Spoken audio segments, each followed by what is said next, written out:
to Mental Health Monday. I am so excited for our conversation today with Ben Luger. Good afternoon, Ben. Thank you for joining us. Well, thanks for having us. I am so glad you're here. We're going to be talking about all things Noble Care Act. We're going to be talking about Luna, the therapy, or what do you call it? Service dog? How do you? She, she's one of our police therapy dogs. Police therapy dogs. I was going to say therapy dog. Then I was like, oh, I don't want to speak out of turn. So, the first thing we do on Mental Health Monday is we breathe. And why do we breathe? To regulate our nervous systems. There's a lot going on during the summer and during the school year, and just in general with traffic and all the things. So, we always start with 2 deep breaths and we call them square breathing. So, Ben, we'll do that together before we jump into our conversation. So, we're going to put feet on the floor. So we're going to ground into this present moment. We are going to inhale through our nose for 4, slowly exhale our mouths for 8, like you're cooling soup or cooling a cookie. And why we do this is so important because in order to access our prefrontal cortex, which this is the CEO of the brain, and we're out of our fight, flight, or freeze, the breath is like a gear shift. It helps us shift from the brainstem to the executive function of the brain. That's why the breath is so important. Think of it if did you learn how to drive on a stick shift? Maybe you didn't. I know how to, but it's been a very long time. Okay. I don't know if I could do it smoothly anymore. That's how I think of the breath. It's like a gear shift. So we're shifting into gear from the brainstem into the prefrontal cortex. So let's do 2 breaths together. Feet on the floor. Inhale through your nose. Slow exhale out your mouth.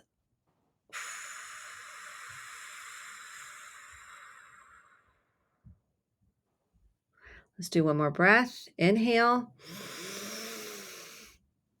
and release.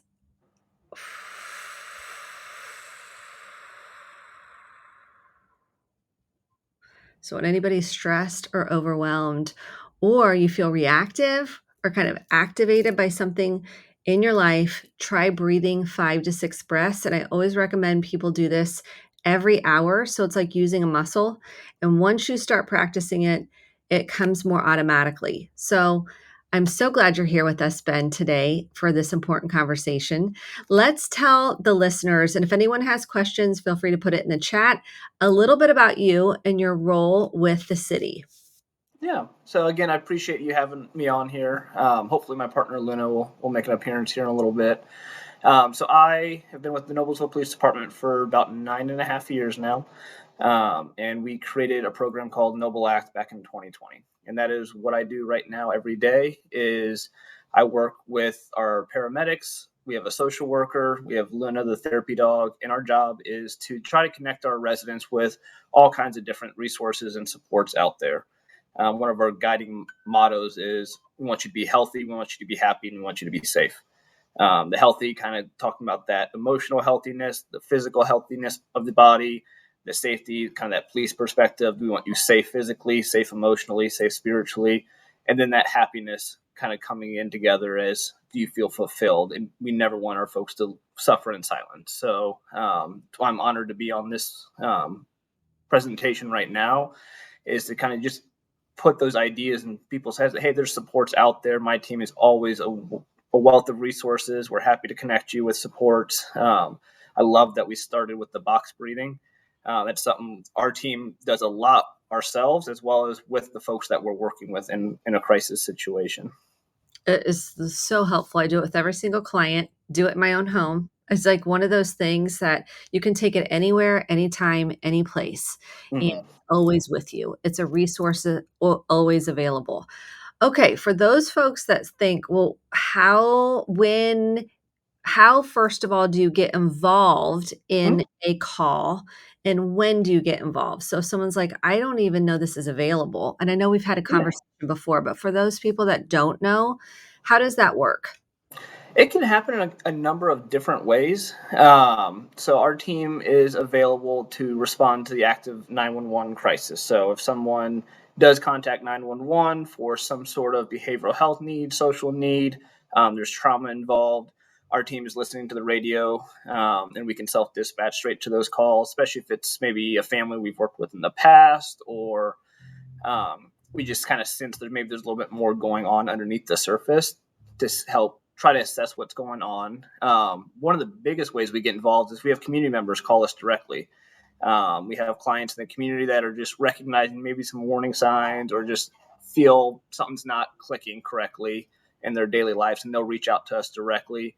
Um, Officers can send us referrals, and same with our EMS crews. So if they responded to a situation and identified there's some sort of unmet need, and it doesn't have to be just behavioral health. It can be any type of unmet need that maybe they weren't able to resolve right then and there, or it takes a little bit more digging and understanding. We can kind of follow up and get connected with those folks to see what is driving that unmet need and what resources in the community are available. We are very fortunate and blessed here in Noblesville. There are tons of resources, but so many of them we may not think about or know in the moment. So part of our job is to be in tune with those resources to make sure you have everything you need to be healthy, to be happy, to be safe. We operate in three primary spheres. The first one is what I just mentioned, that kind of crisis response. So we will go straight to the scene with our patrol units, with our EMS crews, and kind of help assist them in identifying what's going on, help with that de-escalation, basically, in a sense, taking that box breathing and building on top of that. So we're in a safe state to have conversations about what it is our community is looking for. The other aspect of it is that follow-up, which is so important as well. So after that crisis scene, our team is going to try to follow up with that family or that individual to make sure that if there was a referral made, that it was successful and it was the right referral. So no, we don't want folks falling through the cracks. We want to make sure everyone has that game plan, because it can be overwhelming in a crisis situation. What do I do next? Who do I call? What's the plan? There's so many things. If you had to go to a hospital for a medical reason when you're discharged, they may send you home with a packet this thick of, follow-up recommendations and resources, and that can be overwhelming. So we just want to sit down with you and find out how best we can help and support in that moment. We don't force anything. Unless there's a true safety aspect for that individual, we may need to go to the hospital, but we want to work hand in hand with our community. And then lastly, is stuff like this is educating our community members about what's available out there to prevent a future 911 call. We want our community to be able to get directly connected with our resources out there pre-crisis, in those earlier stages where it's really effective and we can prevent a traumatic situation for the family, for the loved one, and that suffering and silence isn't as ongoing. So, what are you seeing right now in the community in terms of calls? What types of runs are you doing mostly? And or is there a variety? Because I know that's a question a lot of people have. Like, what kinds of runs are they doing now in the community? Oh, it's so vast, and it changes every single day. A lot of what we're seeing right now, and I think it stems from some of the COVID situations, is we've had a lot of isolation lately of folks that are struggling through something, trying to maybe grit it out on their own, but then it's just kind of compounding and getting harder and harder. So we're seeing quite a number of folks that are just looking for support, but maybe not knowing what's that first step. And that's where we hope to kind of come in and be a partner with the rest of the community to intervene at those earlier stages. When the heats come out and we have all these festivities coming up with 4th of July, people are out and about.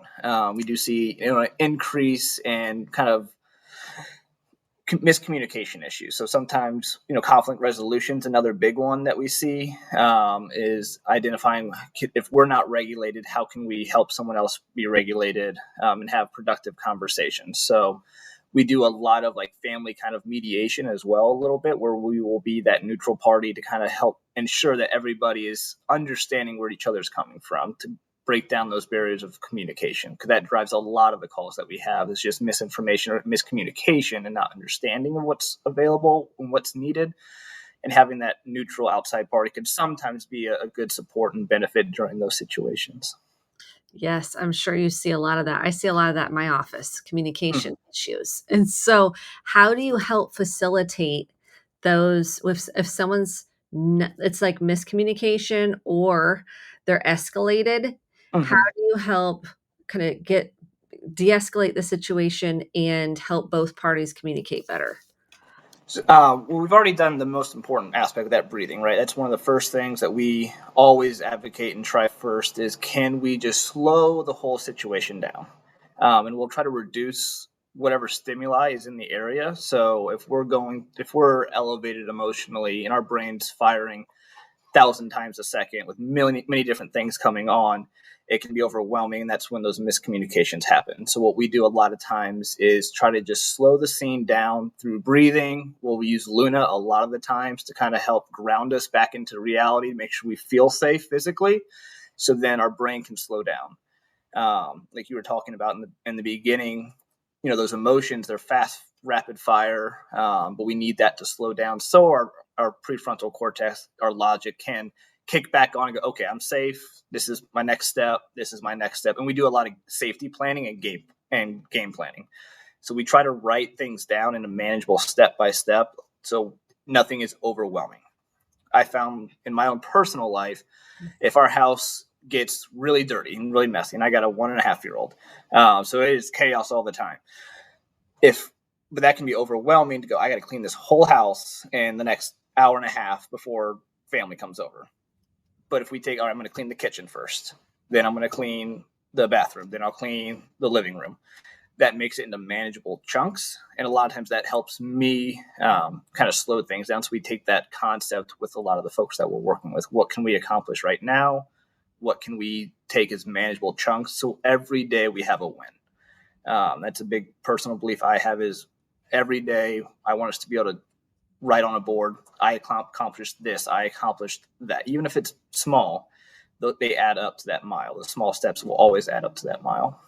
I like that analogy because it's bite-sized chunks. Because you use the word overwhelm, and I Mm-hmm. think when you're probably on a scene, you're seeing so much overwhelm and shock and emotion, and it sounds like isolation, loneliness.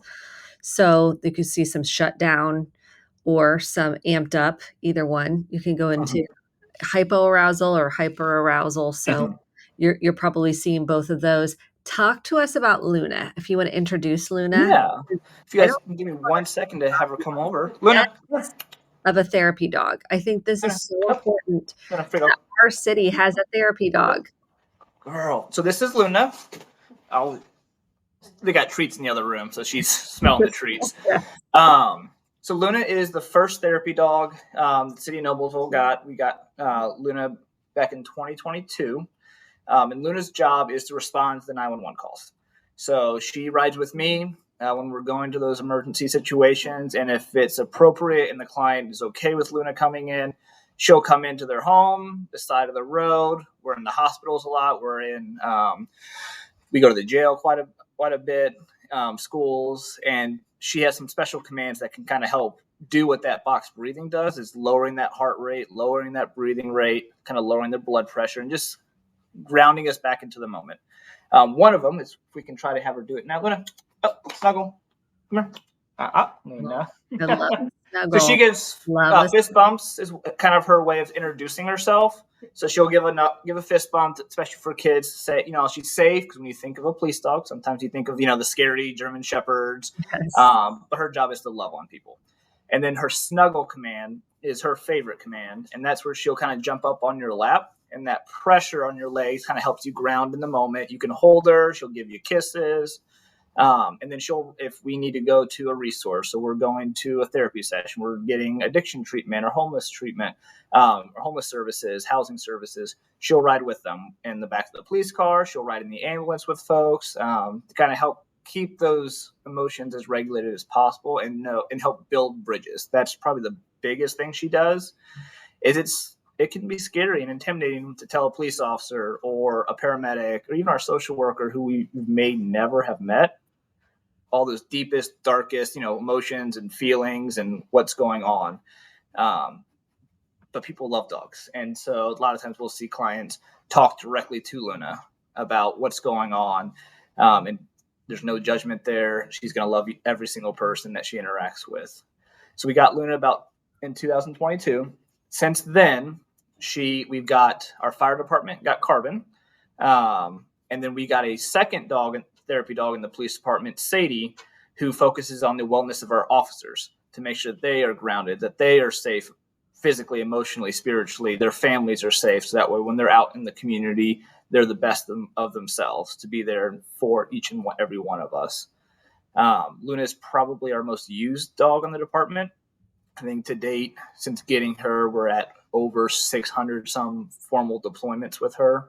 And then since getting her, we've helped assist at least 15 other agencies across the country get therapy dogs in their agencies as well to build out programs like ours. Yes, you pioneered really this whole concept in terms of Noble Act. Were you the pioneer of Noble Act? Was Noblesville the first to bring this concept to a city? So there were cities that had similar programs. Indianapolis being one of the larger ones. We were definitely the first that I'm aware of to really integrate in the therapy dog aspect of it. Luna's still the only therapy dog I know of that has responded on like barricaded subjects and like with the SWAT team and the negotiators and things of that nature.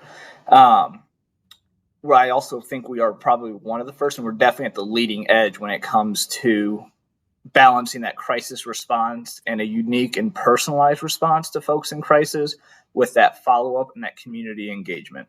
I don't see many other programs doing all three of those as well as our team does. And I have to really give a big shout out to our social worker, Maisha, our resource paramedic, Dennis, and then our other paramedics that are EMS duty officers with the fire department, how much they work and how great they do at their job.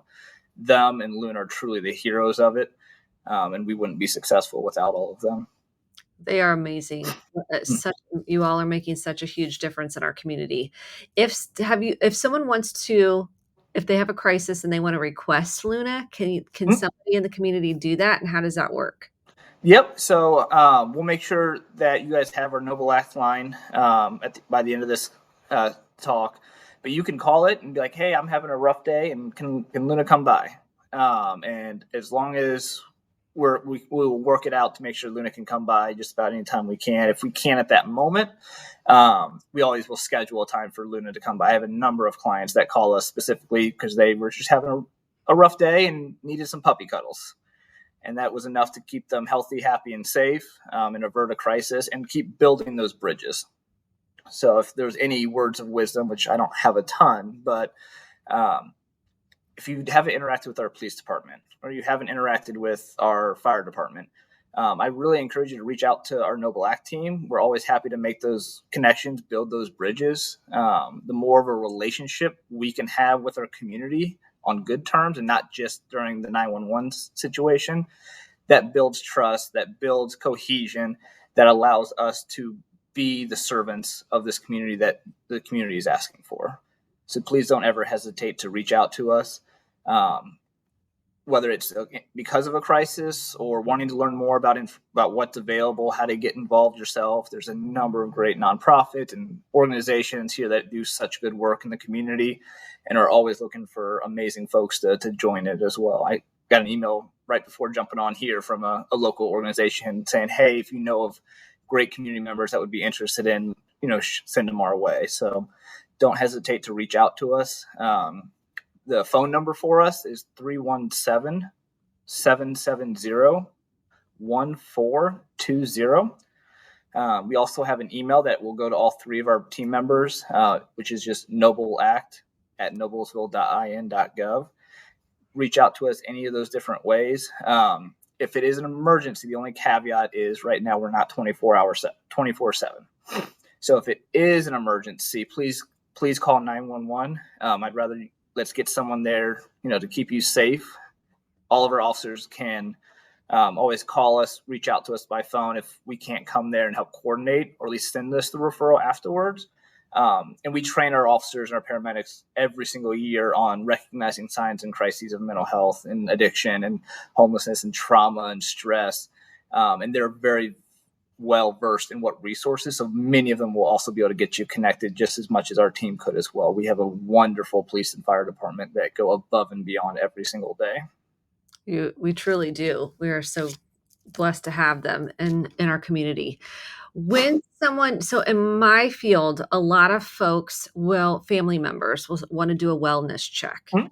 That means somebody they're concerned about, maybe they haven't heard back from them, and they're concerned something isn't they're not okay. Can you walk us through what is a wellness check? How does that work? Because that's a Mhm. popular question we get asked as Yeah, Christians and community members are like, "I didn't know you could even do that." So, it'd be yeah. great to walk So through that.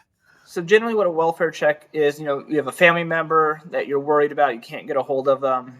So that's where where police department, we're happy to go out and attempt to make contact to make sure that they're okay. If they need resources or get family members connected in. The big thing when asking for a welfare check, right, is we want to make sure that there is a legitimate concern. We can't use it to harass, or we just want to check in and make sure they're doing what they're doing. So there does need to be some sort of legitimate concern that they are unwell, physically, mentally, emotionally, not safe in a situation.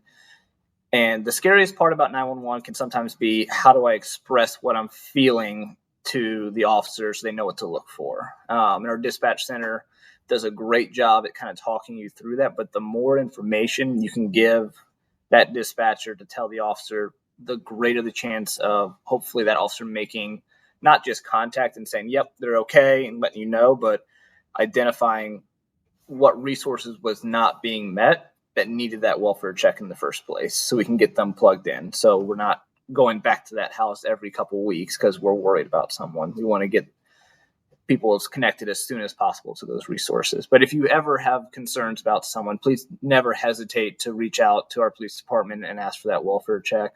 Um, we're always happy to go out there, introduce ourselves to the community, make sure no one is suffering in silence, and then get them plugged in with supports.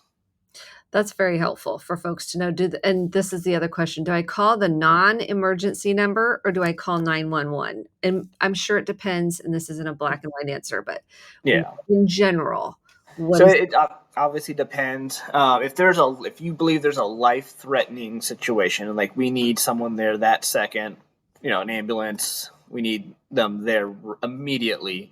I always call 911. And if you have in my recommendations, if you're like, do I call 911? Do I not call 911? Use the non-emergency line. I would err on the side of caution and call 911. But if you're like, hey, I'm worried about someone, I haven't heard from them in a while, the hairs on the back of your neck are just kind of standing up that something just doesn't seem quite right or seems off, the non emergency line is preferred. It all goes to the officers the same way. Um, so there really is no great answer to that kind of gray area. But think of it, if there's a life threatening emergency right then and there, 911. If we're just worried about someone, need to get them connected, checked in on, that non-emergency would be just as fine. how do you help your team? So officers that walk in on a scene and might Mhm. need support. And how does Noble Act support police officers, first responders? So everything we do is in a partnership, and that's a partnership between our team itself. It's a partnership with the police and our fire department to partner up to create this. It's a partnership with us and our patrol officers or our EMS crews. So when we respond, we're going to come in not to take over and tell them what to do, but work hand in hand with them. So we'll provide guidance. We will, if appropriate and necessary, we'll try to be the ones that maybe does most of like the communication side of things, and let the patrol officers maybe be more scene security if need be. I don't.